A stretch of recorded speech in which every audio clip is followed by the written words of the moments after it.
You want to lose an arm? Try shaking hands with a human. Soldier Commander VRA's words echoed through the crowded hall of the Galactic Council as his 6 limbs gesticulated wildly. Representatives from 100 star systems had gathered, their bioluminescent skins flickering with various hues of agreement or dissent. Why do we persist in debating this? VRA continued, his voice rising. It's not just a law, it's survival. We do not approach humans. They are a scourge, a nightmare wrapped in flesh. Across the hall, Captain Jira of the Zixer Alliance stood, his reptilian eyes narrowing. Surely you exaggerate, Commander. The humans are but one species among many. Are they truly so formidable? VRA's response was immediate, his tone sharp. Formidable? They have turned the art of war into a science of annihilation. He paused for effect, then continued. Allow me to recount an event from the Battle of Epsilon Prime. The hall quieted as the lights dimmed, and a holographic projection flickered to life in the center. It displayed a barren, war-torn planet, the remnants of what was once a thriving colony. The Epsilon Prime offensive, VRA narrated, was a coordinated attack by a coalition of 3 different species, the Krull, the Xenar, and the Morons. The plan was simple, a surprise attack to subdue the human outpost and take control of the strategic resources. It was supposed to be quick and decisive. The hologram zoomed in on a human soldier clad in a heavily armored exosuit. His face was obscured by a visor, but the calmness in his movements was unmistakable. The humans, outnumbered and outgunned, responded with a counter-offensive that defied all logic. They employed guerrilla tactics, psychological warfare, and weapons technology that we had never encountered. The single soldier, Lieutenant Marcus Drake, was pivotal in their defense. As the scene played out, the Council watched in silence. The human soldier moved through the battlefield with precision, laying traps, coordinating strikes, and exploiting every weakness of the attacking forces. The chaos and destruction left in his wake were overwhelming. They don't fight for victory alone, VRA continued. They fight to dominate, to crush any who dare threaten them. Their resolve is unbreakable, their ingenuity in battle unparalleled. The coalition forces were decimated, reduced to a fraction of their original numbers within days. The hologram faded, and the lights returned to normal. VRA surveyed the Council, his expression grave. This is why we do not engage the humans. Their capacity for war is beyond comprehension. Their strategies, ruthless. Any attempt to confront them results in catastrophic losses. Captain Jorth, though visibly shaken, was not entirely convinced. But are they not also capable of diplomacy and cooperation? Have there been no instances where peaceful interaction was possible? VRA sighed.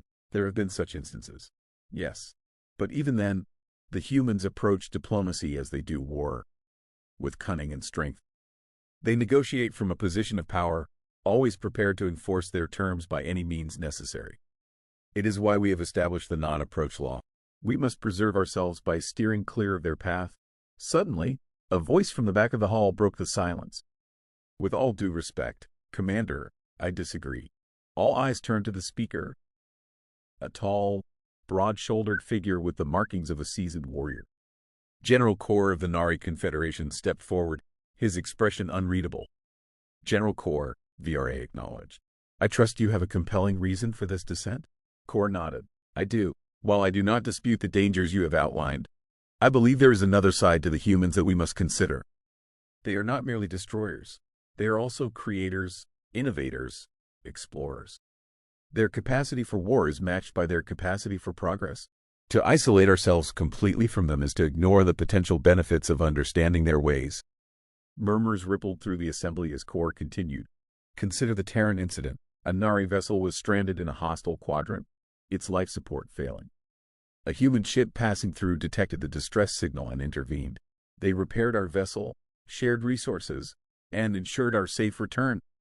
Their leader, Captain Jonathan Hayes, displayed a level of compassion and cooperation that contradicts the image of unrelenting warriors.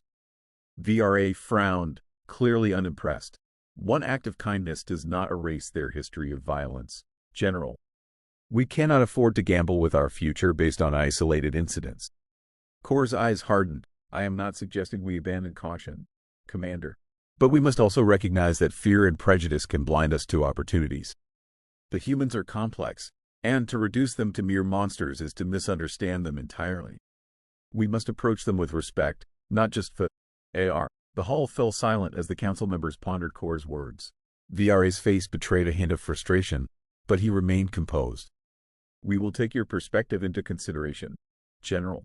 However, the non-approach law remains in effect until we have more substantial evidence to support a change in policy. With that, the council session adjourned, leaving the representatives to mull over the intense debate. As they dispersed, whispers filled the air, some agreeing with VRA's caution, others intrigued by Kor's bold stance. Back in his quarters, Commander VRA stared out at the stars, a sense of unease gnawing at him. He had seen the horrors humans were capable of, but he couldn't entirely dismiss Kor's point. Perhaps in time, a more nuanced understanding of humanity would emerge. But for now, the law was clear. Do not approach the humans. Unbeknownst to the Galactic Council, on the other side of the galaxy, a small human fleet was embarking on a mission of exploration and diplomacy, hoping to bridge the vast distances and misunderstandings that separated them from their galactic neighbors. The tension in the Galactic Council remained palpable in the days following the debate. General Kor, resolute in his beliefs, had decided to take a more proactive approach. He assembled a small team of trusted Nari allies, determined to reach out to the humans and learn more about them firsthand. You're risking everything, warned Lieutenant Ra, Kor's second-in-command, as they prepared their vessel. VRA will not take kindly to this. Kor nodded, acknowledging the danger. Progress often comes with risk, Lieutenant. We must be prepared to face it if we are to grow. Their journey took them through uncharted regions of space, avoiding known conflict zones and traversing nebulae that concealed their movements. The Nari ship, equipped with advanced stealth technology, moved like a shadow among the stars. Meanwhile, on the human flagship Endeavor, Captain Jonathan Hayes was deep in thought. The Galactic Council's recent declaration had reached him, and he knew that bridging the gap between humanity and the other species would be no easy task. Still, he believed in the potential for understanding and cooperation. Captain, we're receiving a signal, reported Enan Carter, breaking Hayes' reverie. It's from a Nari vessel requesting permission to approach. Hayes' brow furrowed. A Nari vessel? That's unexpected. Open a channel. The view screen flickered to life, revealing the stern visage of General Kor. Captain Hayes, I am General Kor of the Nari Confederation. I wish to speak with you in person, if you are willing. Hayes studied the Nari general, noting the determination in his eyes. General Kor, I appreciate your willingness to reach out. We will provide coordinates for you to dock. Let's see if we can find some common ground. As the Nari ship docked with the Endeavor, the tension in the air was almost tangible. Kor and his team were greeted by Captain Hayes and a select group of human officers. The atmosphere was formal but not unfriendly. Welcome aboard the Endeavor, General, Hayes said, extending his hand in greeting. Kor hesitated for a moment before grasping Hayes' hand firmly, a gesture of mutual respect. Thank you, Captain. I believe we have much to discuss. The two leaders, accompanied by their respective teams, moved to the conference room. The discussions began cautiously, each side probing for commonalities while remaining wary of potential threats. Humanity's reputation precedes you, Kor began. You are known for your prowess in battle, your unyielding spirit, but I have also seen acts of kindness, gestures of cooperation. We need to understand what drives you. Hayes nodded. Our history is filled with conflict, it's true, but we are also explorers, innovators, and allies. Our strength in war is matched by our desire for peace. We have learned that true strength lies in unity and cooperation. Kor considered Hayes' words carefully. I have witnessed the devastation of your wars, but I have also seen your capacity for compassion. How do you reconcile these two facets of your nature? Hayes sighed, his gaze distant for a moment. It's not easy. We are driven by a survival instinct, a need to protect our own. But we also have an insatiable curiosity, a drive to understand the universe and our place in it. Sometimes these drives conflict, but we strive to balance them. As the discussions continued, both sides began to share more openly. The humans explained their technological advancements, their societal structures, and their long-term goals. The Nari, in turn, revealed their cultural values, their commitment to harmony, and their own history of conflict and resolution. Hours turned into days, and a tentative understanding began to form. The initial weariness gave way to a new sense of possibility. By the end of the week, General Core and Captain Hayes had agreed on a shared mission, a diplomatic exchange that would involve representatives from both the Nari Confederation and humanity, aimed at fostering deeper ties and mutual understanding.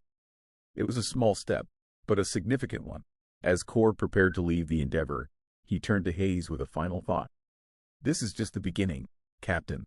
There are many challenges ahead, but I believe we can face them together." Hayes smiled. "I believe that too, General. Let's see where this journey takes us." As the Nari ship departed, the stars outside the viewport seemed a little less distant, the vastness of space just a little more approachable. In the Galactic Council Hall, Commander VRA stood by the viewport of his private chamber, watching the stars, his mind troubled by the knowledge of what was unfolding.